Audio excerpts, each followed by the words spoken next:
como les decía, la parte del síndrome nefrótico y síndrome nefrítico. Vamos a ver en este caso lo que es el síndrome nefrítico. El síndrome nefrítico como tal lo vamos a ver que es una enfermedad que, como dice su denominación síndrome, conjunto de signos y síntomas que nos van a orientar a ver algún tipo de diferencia en ese sentido. Básicamente, el síndrome nefrítico es una de las enfermedades glomerulares más importantes o más comunes que podríamos nosotros asociarlos a la edad pediátrica o a la edad propiamente adolescente.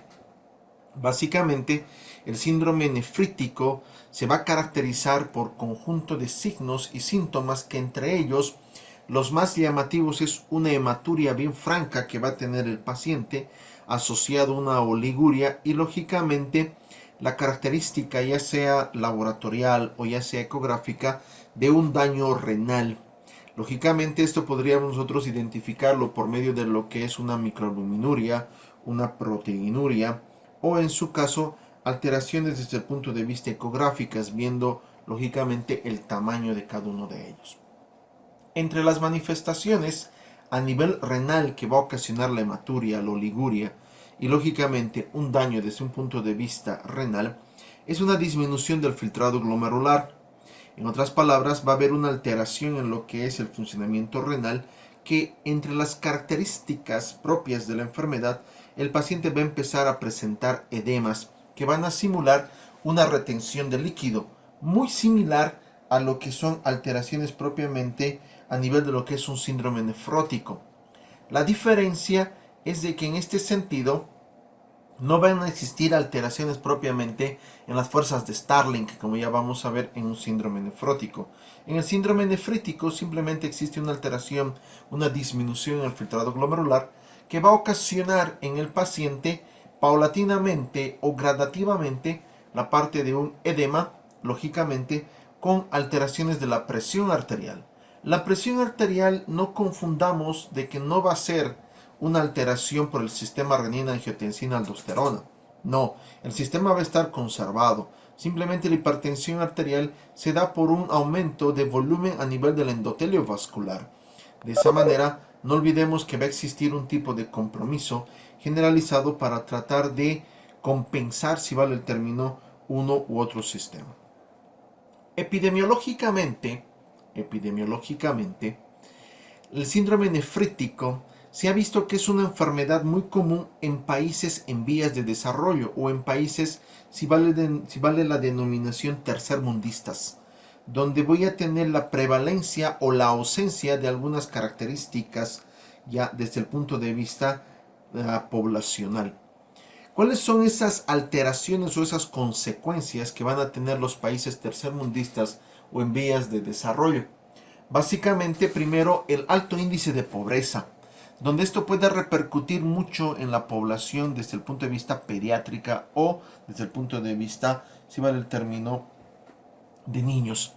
Lógicamente la condición higiénica y la vivienda deficiente, donde voy a tener enfermedades que pueden ser tratadas de manera inmediata, que por diferentes causales no son tratadas de manera oportuna, o en su caso, la falta de componentes propiamente a nivel del hogar, como es un saneamiento básico, la parte de lo que son agua potable, etcétera, etcétera, y que eso va a conllevar, si vale el término, a enfermedades donde como ven ahí va a haber una inaccesibilidad al tratamiento.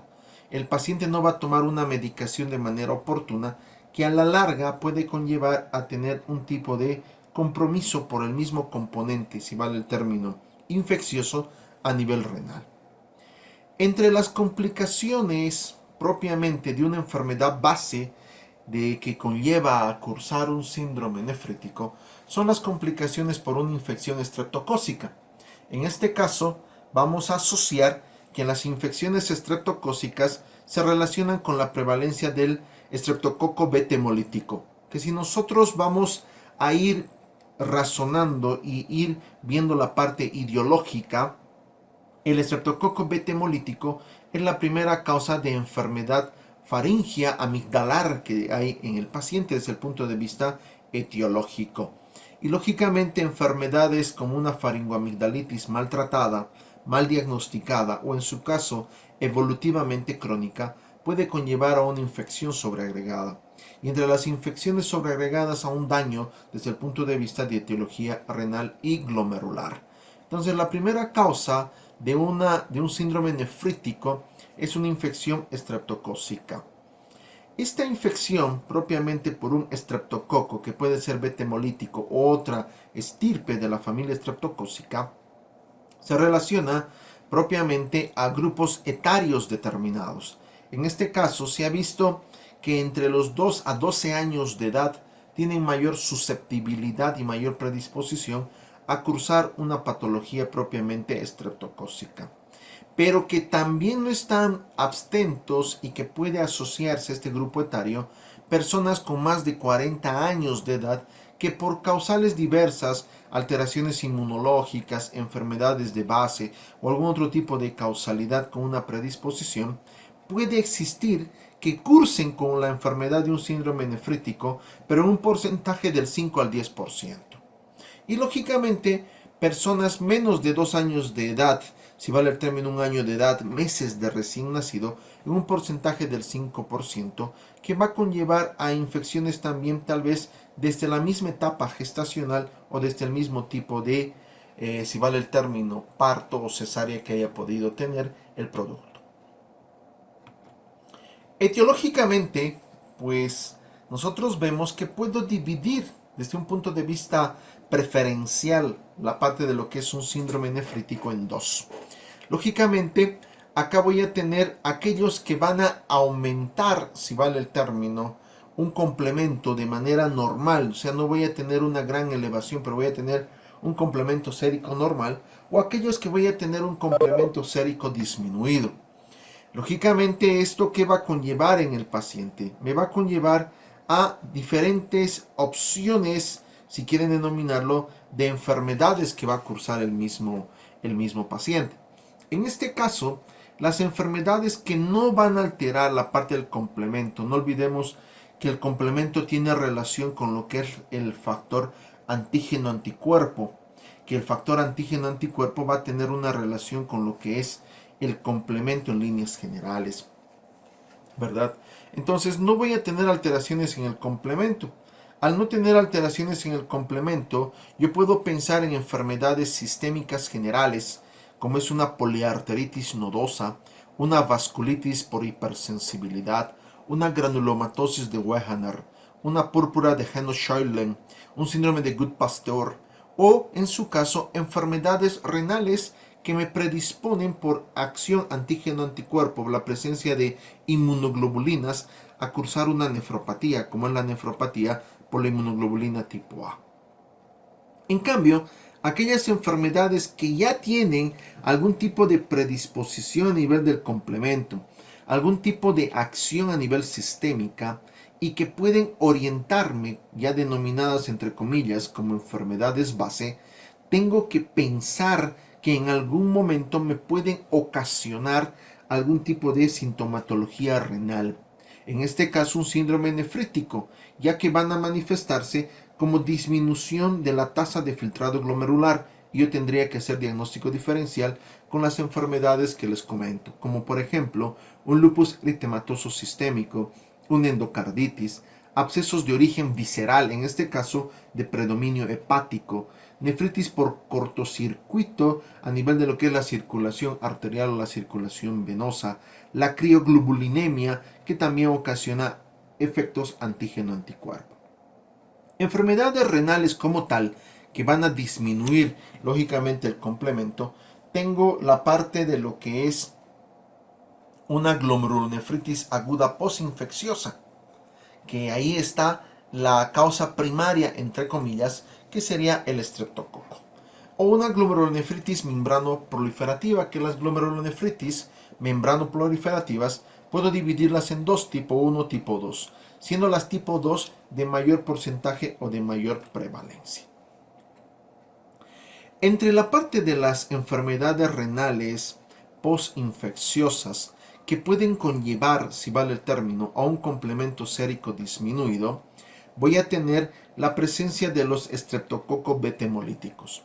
No olvidemos que los estreptococos beta hemolíticos, el más común es el estreptococo beta hemolítico del tipo 2. Lógicamente, estos estreptococos beta hemolíticos pueden llegar en algún momento a desarrollar enfermedades glomerulares o enfermedades tipo una glomerulonefritis. De esa manera, estadísticamente y según los estudios, se ha podido dividir en dos lo que son las infecciones faringias o los estreptococos beta hemolíticos que predisponen a una infección faringea, como son los estreptococos beta hemolíticos del tipo 1, tipo 2, tipo 4, tipo 12, que son las más nefritogénicas desde el punto de vista propiamente renal, y aquellas infecciones estreptococos beta hemolíticos que predisponen a infecciones cutáneas, o sea, lesiones tipo erisipela, infecciones propiamente tipo celulitis, que nosotros tendríamos que ir asociando o haciendo un diagnóstico diferencial. Que lógicamente para esto yo tendría que pedir un cultivo para identificar el agente causal en enfermedades propiamente cutáneas en niños o en personas que contienen ese rango de edad entre los 2 a los 12 años, mayores de 40 años y menor de 2 años de edad. Entre los estreptococos beta hemolíticos con infecciones cutáneas están los tipos 49, los tipos 55, los 57 y los 60, que esos tendríamos que tratar de identificarlos o conocerlos para llegar más certeramente a un diagnóstico de característica etiológica. ¿Cuál es la fisiopatología del síndrome nefrítico? Básicamente el síndrome nefrítico tiene una fisiopatología, donde el paciente ya va a estar, si vale el término, expuesto o ya va a tener lo que es una cepa nefritogénica del estreptococo beta. Ya, en este caso vamos a poner el ejemplo de una garganta, una faringoamigdalitis, ocasionado por un estreptococo beta hemolítico del tipo 2. Ya cuando tengo esto, el mismo componente bacteriano va a hacer la síntesis o la utilidad de proteínas que van a conllevar a nivel del glomérulo. En el glomérulo, este proceso propiamente proteico sintético que va a tener va a predisponer a la formación de complejos inmunes. Estos complejos inmunes van a tener relación con lo que es el complejo antígeno-anticuerpo, que hoy en día está muy en boga, sobre todo con la parte del famoso coronavirus. Al tener la actividad o la activación del complejo inmune, relación antígeno-anticuerpo y toda la cascada, va a iniciar una cascada inflamatoria. Esta cascada inflamatoria se va a manifestar en primera instancia por la activación de las interleucinas 1. La interleucina 1, al activarse el componente antígeno-anticuerpo, la cascada inflamatoria, va a activar a los linfocitos T. Los linfocitos T van a seguir su cascada y van a empezar a activar a los linfocitos T de características helper, linfocitos T de natural killer, y va a conllevar lógicamente a una cascada citoquímica. Posteriormente también la misma cascada, muy aparte de lo que son los linfocitos, las interleucinas 1, también va a activar las interleucinas tipo 2. Esas interleucinas tipo 2 va a permitir una proliferación de los linfocitos T.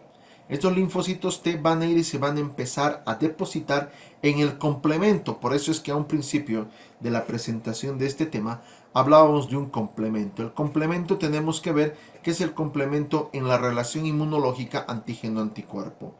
Este complemento va a predisponer a la formación de perforinas, y estas perforinas, como dice su nombre, van a ir a perforar, van a ir a dañar o van a ir a ocasionar una alteración en la filtración que va a conllevar a una lesión de la membrana basal. Esta lesión de la misma membrana basal va a disminuir lo que es la tasa de filtrado glomerular, predisponiendo lógicamente a los pacientes a tener cuadros de hipoproteinemia, porque ya va a empezar a salir mayor cantidad de proteínas por la lesión propiamente estructural ocasionada por lo que son las perforinas. ¿Qué va a ocasionar todo este componente, las interleucinas 1, las interleucinas 2, a nivel de lo que son los linfocitos tipo T? Que exista una alteración a nivel de los capilares glomerulares, disminuyendo su funcionalidad o su eficacia. De igual manera, una alteración a nivel del filtrado glomerular. ¿Y qué va a conllevar la alteración glomerular capilar y alteración a nivel del filtrado glomerular? Va a aumentar la presión del ultrafiltrado. Al aumentar la presión del ultrafiltrado, va a disminuir la presión oncótica peritubular. No olvidemos que a nivel de lo que es la nefrona, voy a tener en la parte del túbulo colector. Entonces va a disminuir la presión oncótica en esa zona. Y lo que va a hacer es una excreción de sodio. De esa manera, el paciente va a empezar a cursar con una hipertensión arterial sistólica secundaria. ¿Qué quiere decir? Que la parte de la sístole al tomar la presión va a tener tendencia a aumentar. Y esto va a conllevar a un cuadro de hipertensión desde un punto de vista general en el paciente. ¿Cuál es la clínica del paciente con un síndrome nefrítico? La clínica del paciente con un síndrome nefrítico, pues primero el paciente hemos dicho que va a tener hematuria. Va a tener hipertensión arterial, pero va a tener una denominación, una característica, aumento de la presión sistólica. El paciente va a cursar con oliguria y con proteinuria por la presencia o la lesión por las perforinas.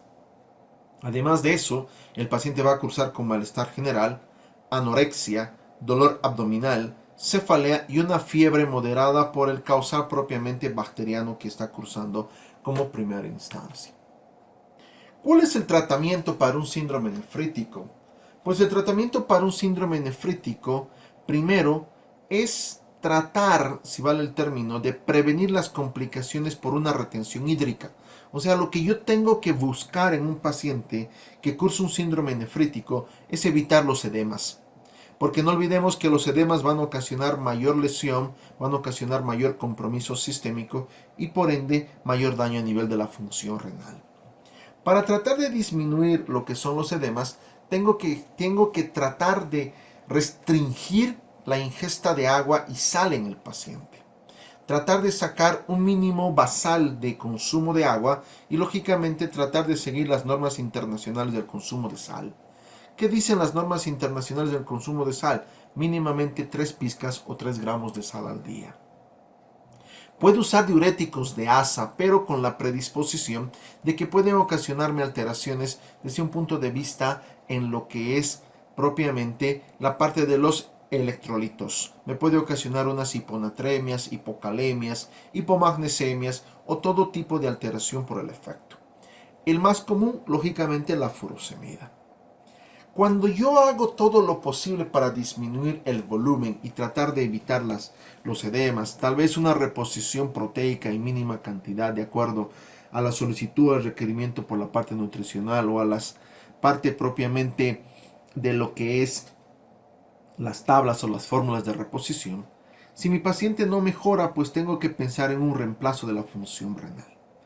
Lógicamente, este reemplazo de la función renal tenemos que ver con la parte de diálisis que habíamos visto ya en la anterior clase, cuáles eran las indicaciones para una diálisis de enfermedad renal crónica. Pero en este caso podemos ver que si no hay una recuperación de la diuresis en un lapso de 7 a 10 días de iniciado el cuadro, ya tengo que pensar lógicamente en la realización de este tipo de tratamiento. El pronóstico a largo plazo generalmente es bueno y solo un pequeño porcentaje de los pacientes van a persistir con proteinuria y hipertensión después de un evento primario, que eso puede ser manifiesto tal vez por la no premura del tratamiento o por algún causal o algún factor de complicación.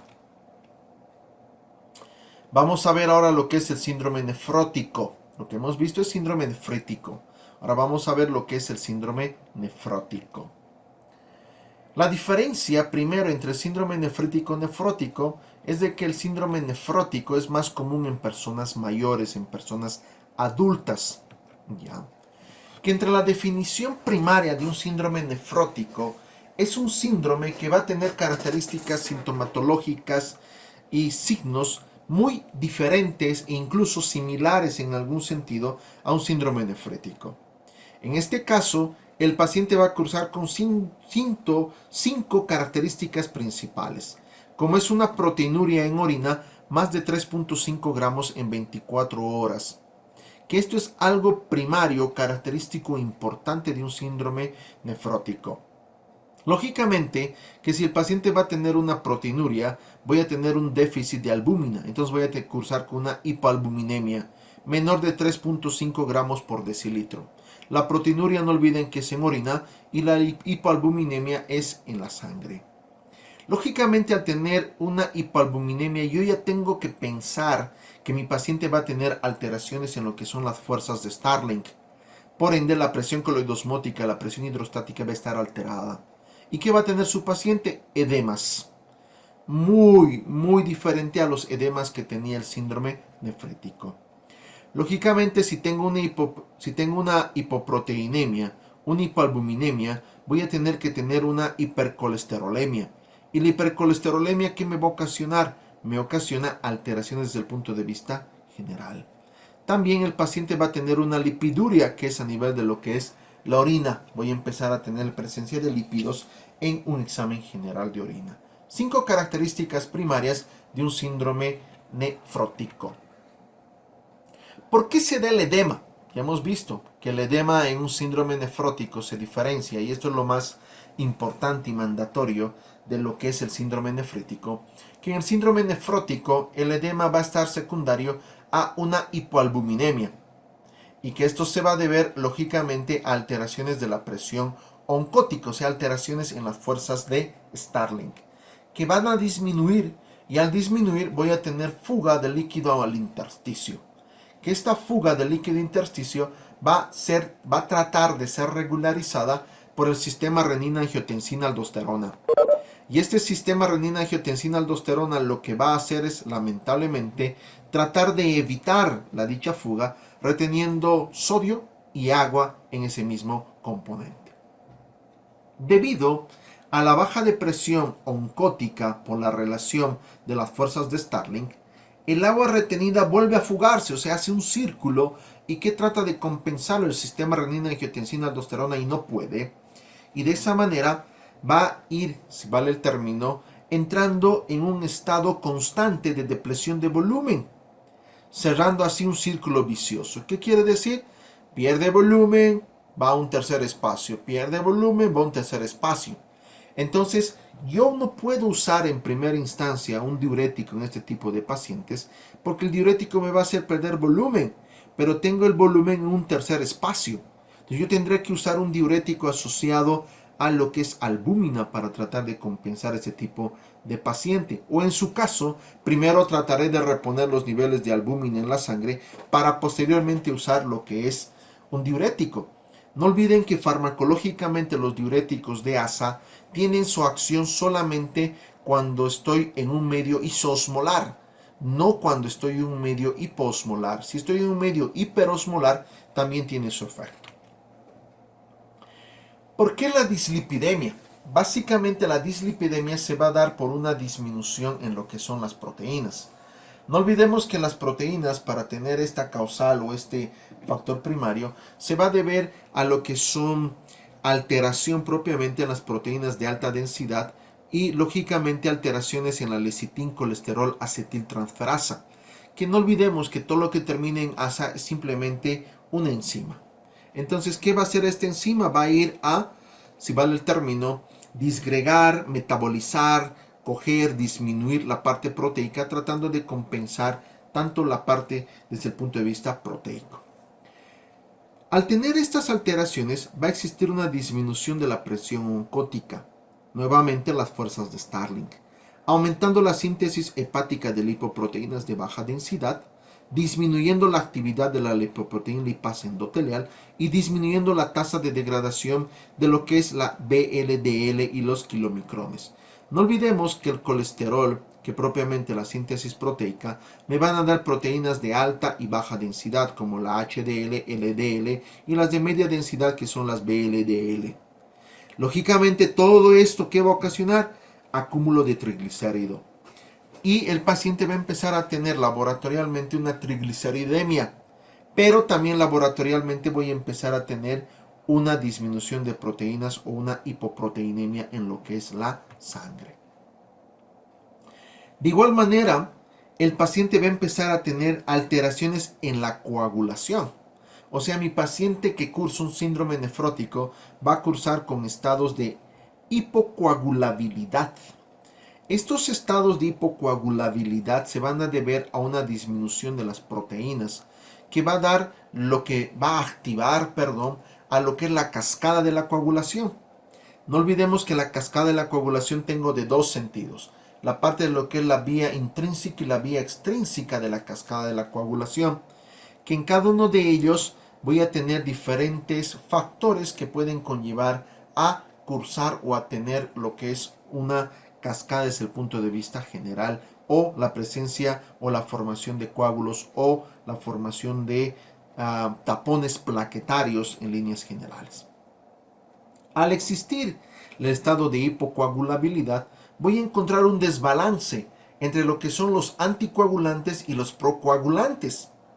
De esa manera, la parte de lo que es el fibrinógeno va a empezar a aumentar. Y no olvidemos que el fibrinógeno es aquello que me va a dar la formación de un coágulo, del tapón plaquetario. Y voy a empezar a tener disminución de lo que es la antitrombina 3 y el factor de von Willebrand. De esa manera me predispone a tener alteraciones propiamente en el factor de lo que es desde el punto de vista de la coagulación. También esta alteración en la cascada de la coagulación va a aumentar la agregación plaquetaria, lo que me va a predisponer a factores de hemoconcentración, que ese es un error característico que tiene el médico, que al ver la hemoconcentración cree que el paciente está deshidratado y le empieza a dar volumen, aumentando más el edema y haciendo más predisponente la parte del círculo vicioso. En diferentes porcentajes, en el 10% en personas adultas y el 2% en niños, toda esta hipocoagulabilidad va a predisponer a la formación de trombos y a la formación de coágulos, que van a conllevar en algún momento a tener lo que son procesos obstructivos o un infarto agudo de miocardio, un tromboembolismo pulmonar o EBCs en líneas generales. También de igual manera la parte del síndrome nefrótico predispone a infecciones o a infecciones sobreagregadas. Por la disminución de lo que son las proteínas, voy a tener una disminución de lo que son las inmunoglobulinas. Las inmunoglobulinas en este sentido, la inmunoglobulina G y las proteínas de complemento. De esa manera, esta disminución de las inmunoglobulinas me va a disminuir a lo que son las proteínas transportadoras de oligoelementos, el hierro y el zinc. ¿Qué va a ocasionar el déficit de hierro y el déficit de zinc? Disfunción linfocitaria. Voy a tener alteraciones en los linfocitos T, alteraciones en los linfocitos B.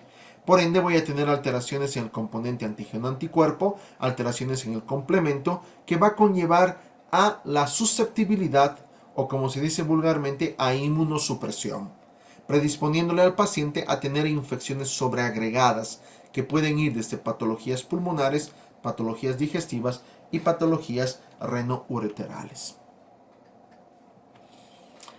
Etiológicamente, el síndrome nefrótico se puede dividir en dos: aquellos más frecuentes o aquellas enfermedades más frecuentes que me conlleven a cursar un síndrome nefrótico, y aquellas enfermedades o causas no muy frecuentes, pero que hay que tener cuidado, que me pueden predisponer a cursar un síndrome nefrótico. En este caso, ¿cuáles son las causas más frecuentes que tiene la persona adulta para cursar un síndrome nefrótico? Se divide en dos: las glomerulopatías primarias y las glomerulopatías secundarias. Las glomerulopatías primarias, como son las enfermedades de cambios mínimos, la glomerulosclerosis focal y segmentaria, la glomerulopatía membranosa, la glomerulonefritis membrano-proliferativa, y aquellas glomerulopatías secundarias, como por ejemplo una diabetes mellitus.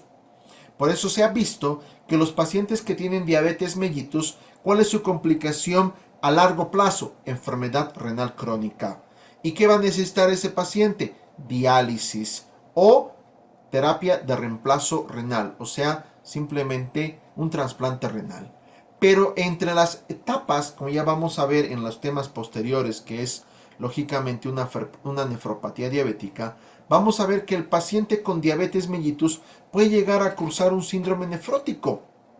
Y lógicamente acá voy a tener alteraciones en la coagulación, alteraciones en las proteínas, alteraciones en la parte de la albúmina, predisposición a infecciones sobreagregadas. Entonces el paciente diabético maltratado en algún momento puede llegar a tener infecciones sobreagregadas o enfermedades más complicadas que simplemente la diabetes. Sí, es considerado una glomerulopatía secundaria que conlleva ese tipo de alteraciones. De igual manera, la amiloidosis, por la presencia desde un punto de vista de patología reumatológica, la crioglobulinemia, sobre todo por infecciones crónicas por la hepatitis B y la hepatitis C. Otras causas que no sean de patología propiamente renal, pero sí de diferentes causales que el paciente tiene predisposición y que puede conllevar a cursar un síndrome nefrótico son, por ejemplo, el consumo exagerado y de manera inadecuada de fármacos. Entre los fármacos más habituales, por nombrarlos, están los AINES, el famoso diclofenaco. Entonces imagínense que yo a un paciente diabético le dé diclofenaco. Ya le predispongo a que mi paciente en algún momento curse ¿qué? Un síndrome nefrótico. Lógicamente también lo que es la rifampicina, la penicilamina, el probenecid, el captopril, si voy a hablar propiamente de lo que son los antihipertensivos. Las enfermedades autoinmunitarias como un lupus eritematoso sistémico. Si ustedes lo asocian, el lupus eritematoso sistémico predisponía a un síndrome nefrítico, pero también predispone a un síndrome nefrótico. La diferencia es el grupo etario. Si tiene lupus eritematoso sistémico más de 40 años, puede ser un síndrome nefrítico. Pero si lógicamente tiene alteraciones en la albúmina, tiene alteraciones en las proteínas, voy a tener un síndrome nefrótico. Factores diferenciales para ustedes. De igual manera, una artritis reumatoidea. Una artritis reumatoidea a la larga hace un proceso renal que va a manifestarse como un síndrome nefrótico. Síndrome de Sjögren, púrpura de Heno-Schellem y vasculitis sistémicas. Se ha visto que en las mujeres con patología obstétrica, por ejemplo en la preeclampsia, donde la mujer está embarazada, empieza a tener retención de volumen, donde el paciente empieza a tener, si vale el término, aumento de la presión arterial, etc., también es un factor predisponente a cursar un síndrome nefrótico. Infecciones por VIH, infecciones por glomerulonefritis post-estreptocócica, en este caso la parte de los estreptococos beta-hemolíticos, ya sea del grupo 1, del grupo 2, etc., por recordar solamente los causales predisponentes de un síndrome nefrítico. Síndromes hereditarios como un síndrome de Alport, enfermedad de Fabry, que son enfermedades desde el punto de vista genéticos, o patologías como es una sarcoidosis, un reflujo vesicoureteral, la obesidad mórbida. Imagínense pacientes obesos con un índice de masa corporal arriba de 40, donde es una obesidad mórbida, también predispone a este tipo de enfermedad. ¿Cuál es el cuadro clínico? El cuadro clínico, pues, el paciente va a empezar a tener edemas. Edemas. Lógicamente, el edema va a tener, desde el punto de vista, es un edema genital, es un edema de la pared abdominal y del sistema periorbitario. O sea, el paciente va a empezar a hincharse. Este edema puede ir ascendente paulatinamente o ser distributivo de manera, si vale el término, escalonada. Que en algún momento, por el mal control, voy a cursar con ascitis. El paciente va a empezar a tener lo que es aumento de volumen a nivel de la cavidad abdominal. Tanto la ascitis como los edemas generalizados, el paciente va a cursar con disnea, que sacándole una placa radiográfica puede encontrar derrame pleural y el paciente yo tendría que hacerle una toracocentesis para disminuir un poco este tipo de disnea o de disconfort respiratorio.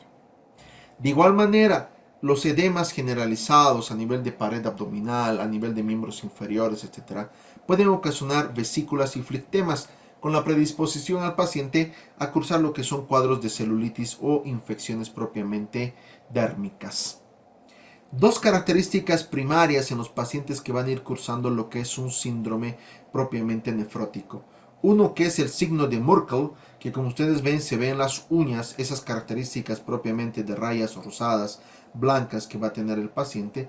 Y segundo, el santelasma, que son pequeñas como lunares, si vale el término, como verrugas a nivel periorbitario, planos de un color medio amarillento, que también yo tengo que ver como diagnósticos diferencial. ¿Cómo diagnostico? Pues el diagnóstico es buscando las 5 manifestaciones habituales que va a tener el paciente, como es la recolección de orina de 24 horas, que constituye el estándar de oro para la evaluación propiamente de la proteinuria, que el análisis microscópico del sedimento urinario se ven cuerpos ovales, grasa propios de una lipiduria, que también el paciente hemos visto que va a tener lipiduria. Lógicamente, la presencia o la cuantificación de la albúmina. También voy a tener lo que es un incremento del colesterol para tratar de compensar la parte propiamente de la hipoalbuminemia. Y lo más importante sería hacer una biopsia renal para poder ver la causa propiamente, si es renal o primaria o si es secundaria a otro tipo de causalidad que conlleve este tipo de enfermedad. ¿Cuál es el tratamiento? Pues el tratamiento lo que hay que hacer es disminuir su volumen. Primero, no puedo permitir que mi paciente tenga edemas, tenga aumento de volumen, no lo puedo permitir. Para eso tengo que hacer una restricción propiamente de sal en la dieta, pero no olvidemos que no puedo cortar en líneas generales de manera absoluta la sal que el paciente puede ir ingiriendo. Entonces tengo que ir con una restricción paulatina o mínima, pero no del 100%. Cuando el paciente tiene un edema grado leve, que quiere decir que simplemente ya le diagnostique un síndrome nefrótico y tenga edemas a nivel de miembros inferiores, tal vez llegando hasta tercio medio de la tibia, tengo que usar tiacidas. El más común es la hidroclorotiacida. Pero no olvidemos que la hidroclorotiacida puede conllevar en algún momento a cursar con lo que es una hipocalcemia, que también tendría que tener cuidado en ese sentido y que tendría que evidenciarlo con pruebas de laboratorio. Cuando el paciente tiene un edema moderado, un edema grave y que conlleve a una citis, a una anasarca, que la anasarca ya es un edema facial, miembro superior, es un edema totalmente en todo el cuerpo, tengo que usar diuréticos de asa. La recomendación es usar diuréticos de asa para tratar de compensar previamente o con el diurético la parte de lo que es la albúmina. Cuando el paciente cursa dislipidemia, tengo que usar estatinas, en este caso puede ser una torvastatina, o fibratos como un genfibrocil o un fenofibrato. Y cuando ya existe lo que es un daño renal, hemos visto nosotros en la enfermedad renal crónica que puedo darle yecas ARA para tratar de evitar, sobre todo cuando tengo la relación proteinuria-creatina ya alterado o microalbuminuria creatina alterado, para tratar de evitar la progresión y evitar que ese paciente haga un reemplazo renal en un lapso de 3 a 5 años. Entonces, para eso usaría yecas y ARA si mi paciente ya tiene un daño renal establecido. Cuando yo le hago una biopsia y identifico la causa primaria, veo por qué el paciente ha hecho un síndrome nefrótico, tengo que usar un tratamiento específico. En este caso, si es una glomerulopatía primaria, tengo que usar esteroides e inmunosupresores como tratamiento base. Si es una infección por hepatitis C, interferón alfa y ribavirina como tratamiento también selectivo o base. Pero si es secundario a fármacos, en este caso diclofenacos o tal vez otro tipo de causal propiamente farmacológico, tengo que suspender el fármaco en primera línea.